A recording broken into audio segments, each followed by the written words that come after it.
Alright, hi everyone, my name is Daly and I'm a senior here at Wayland. And my TEDx talk today is about helping yourself through helping others. I think a lot of people misinterpret helping others as a big extravagant trip to a soup kitchen, when really you can help someone with 5 minutes of your time by just carrying groceries for them. The big and the small actions alike can make just as big a difference. I personally believe that one can do a tremendous amount of good for the world, as well as for themselves, through helping others. That is why today I'm going to share with you how helping others has made me a more compassionate and calm person. For as long as I can remember, my parents have dragged me to this, that, and the other thing to volunteer my time for others. And now I love doing it, but it hasn't always been easy for me. The hardest experience I had volunteering was when I was 7 years old. My family volunteered at an organization called Boleros. Boleros was an organization that helped adults who were mentally and physically handicapped bowl. My job as a 7-year-old was to carry bowling balls from a rack to a ramp for people who physically could not bowl. And one day, I grabbed a bowling ball for a man named Mike, and he yelled at me. It was incredibly frightening.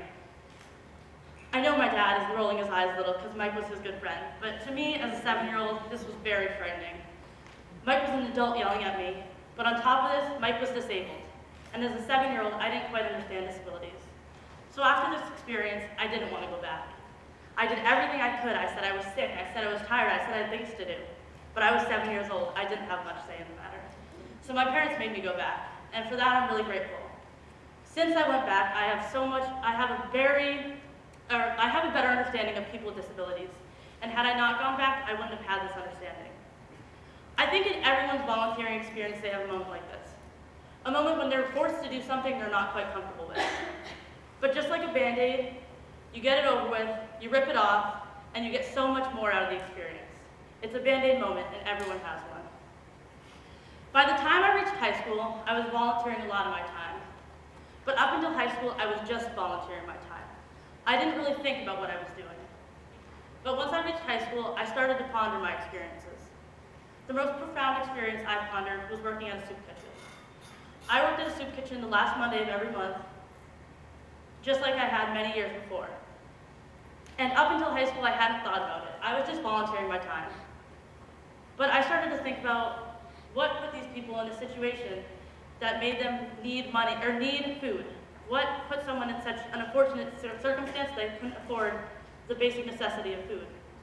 And this is when I started to see a change in myself. Up until high school, I'd been a very self-centered person. If I got a bad grade, it was the end of the world. If I got in a fight with my parents, I was never talking to them again. And once I started to think about my time volunteering, I started to change my self-centered perspective and try to think about the people around me. Because I realized how lucky I am to have what I have. As human beings, I feel we have a responsibility to one another, to help everyone. Whether it be a little thing or a big thing, we all have something that we can do to help others. Did you know if you have enough food to eat every day, you're more fortunate than 805 million people? That's 2.5 times the population of the United States.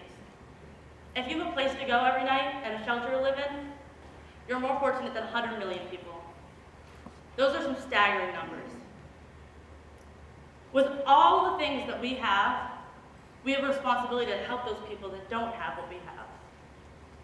In April of 2014, I traveled with a group of my church to El Salvador. This experience was different than other volunteering experiences because we weren't bringing anything and we weren't going to build anything. We were just going to spend time with the people. And after a day there, it was really easy for me to see what these people didn't have. These people didn't have electricity, they didn't have running water, their school system went up to 6th grade and that was it. They didn't have a lot. But after I spent more time with these people, I saw how they saw the world. They were able to see everything that they had. They were happy that they had school up to 6th grade because up until recently, that was really hard for a lot of people in the community. They were happy because there was running stream within 2 miles of where they lived, so they could access water pretty easily compared to the people around them. So after spending this time with the people and seeing how they reacted to their hardships, my perspective changed. So when I came back into Wayland, I stopped seeing all that I didn't have and I started to see all that I had. And this changed my mindset of me as a person, because I stopped seeing all the things that were bad about myself and I started to see all the good. And it made me realize I do a lot more good than I had ever realized, and it made me like myself a little better as a person. Because of my time volunteering, I approach hardships very differently. Whenever something goes wrong in my life, I try to think about it and see all the other positives I have going on. That doesn't mean I belittle my own hardships or brush them off. I just try to approach them with a different perspective. For everything I have going wrong, there's a million more things going right, and I try to keep that in mind. It doesn't always work. I do get upset sometimes, but after reflection, I change a little bit. This has also changed the way I react to other people. I try to take into account their situations. Everyone has their own hardships. Whether they're big or small, they affect everybody.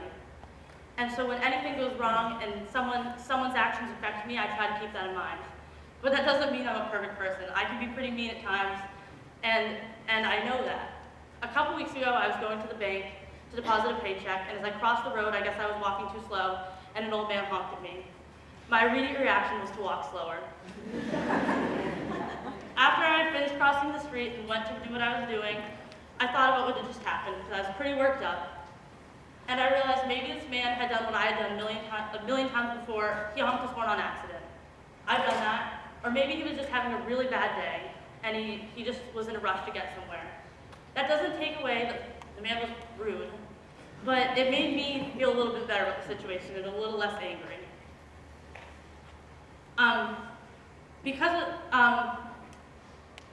Okay. This mindset also comes into account when I'm driving. When I'm driving, it's really easy to get angry when someone cuts you off, or someone swerves in front of you, or someone takes a turn when you really weren't letting them go. And as Jameson can account, I get pretty angry. But sometimes I try to think about what the other drivers are thinking. The other drivers could just be in a rush to get somewhere. And that doesn't mean that they should have cut me off, but it makes me understand where they're coming from, and I try to be a little less angry, although it doesn't always work.